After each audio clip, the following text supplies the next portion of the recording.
طريقة عمل الممبار من غير تسبيك، عملته ني في ني بطريقة سهلة. تابع معايا للفيديو للآخر وانت تعرفي عملته ازاي. السلام عليكم ورحمة الله وبركاته. ازيكم حبايبي، عاملين ايه؟ يا رب تكونوا بخير وسعادة دايما. قبل ما نبتدي نسمي الله ونصلي مع بعض على النبي يا جماعة. اللهم صل وسلم وبارك على سيدنا محمد وعلى آله سيدنا محمد وصحبه وسلم.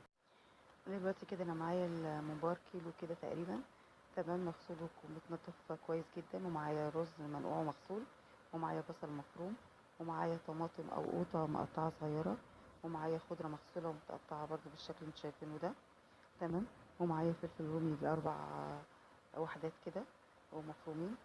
بالنسبه للتوابل، والتوابل معايا كمون، فلفل اسود، ملح، بابريكا، قرفه، توم باودر، تمام، بصل بودر، ومعايا زعتر، ومعايا نص مرقة دجاج.